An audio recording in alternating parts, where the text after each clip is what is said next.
Bom, estamos aprendendo a ler poesia bíblica, que compõe mais de 30% da Bíblia. Sim, a poesia é uma maneira de escrever que não apenas informa. Ela nos convida a explorar ideias com a nossa imaginação usando imagens criativas ou o que chamamos de linguagem metafórica. Certo, então vamos falar sobre imagens e metáforas na poesia bíblica.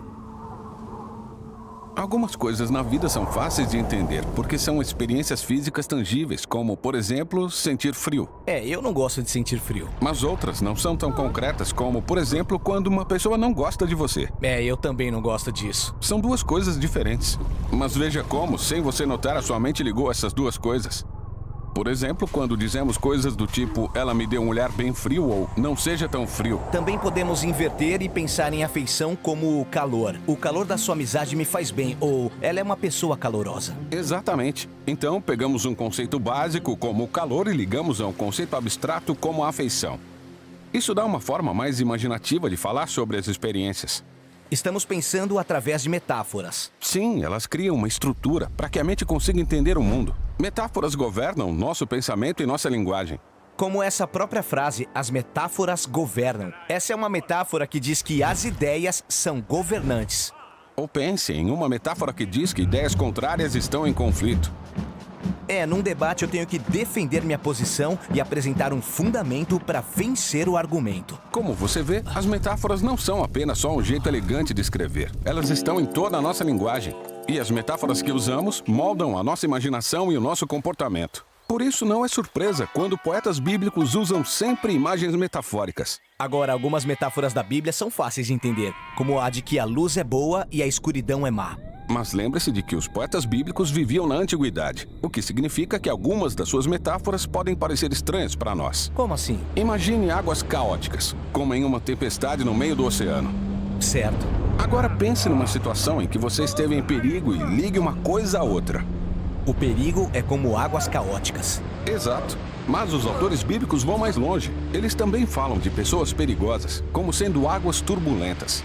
Como no Salmo 69, salva-me, ó Deus, pois as águas subiram até o meu pescoço. Entrei em águas profundas. Os que sem razão me odeiam são mais do que os fios de cabelo da minha cabeça.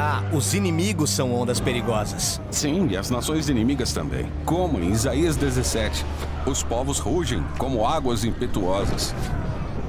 Ou no Salmo 89, tu dominas o revolto mar, com teu braço forte dispersaste os teus inimigos. Então essa é uma metáfora comum para o perigo e o caos no nosso mundo. Mas Deus tem o poder sobre as águas caóticas. Sim, e essa imagem fundamental é tão importante que aparece logo na primeira página da Bíblia. Sim, o mundo no início de Gênesis 1 é um oceano escuro e caótico que Deus põe em ordem. Exatamente. A imagem começa aqui e se desenvolve pelo resto da Bíblia, e a mesma coisa acontece com seu oposto. Se as águas caóticas são uma imagem fundamental de perigo, pense naquilo que a terra seca deve representar.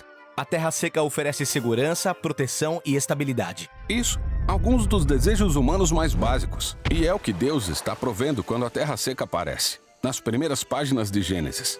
E é também onde Deus planta o Jardim do Éden. E não é um jardim qualquer. Ele é descrito com imagens de um templo antigo, muito acima daquelas águas perigosas. E desse jardim-templo flui um rio que rega todas as coisas. Então o ideal humano é estar com Deus em uma montanha, jardim, templo. Sim, e essa imagem permeia toda a poesia bíblica. Como quando Davi celebra a presença de Deus no templo, no Salmo 65. Como são felizes aqueles que tu escolhes, aqueles que trazes para viver no teu templo. Tu acalma o rugido dos mares e o barulho das ondas. Tu acalmas a gritaria dos povos. Agora veja bem, como o templo estava associado a estar perto da presença de Deus, essa montanha alta pode se tornar uma metáfora para o próprio Deus. Como no Salmo 18, o Senhor é a minha rocha, a minha fortaleza e o meu libertador. E essa é a imagem que Jesus está usando quando diz que ouvi-lo é como construir a sua casa na rocha. Exatamente.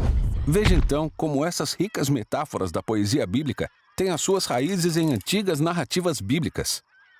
É como as metáforas funcionam na Bíblia. Precisamos das narrativas para entender as imagens poéticas. E as imagens revelam significados mais profundos nas narrativas. Legal. Bem, a maior coleção de poesias na Bíblia é o Livro de Salmos. O próximo assunto é este. Vamos aprender a ler o livro de Salmos.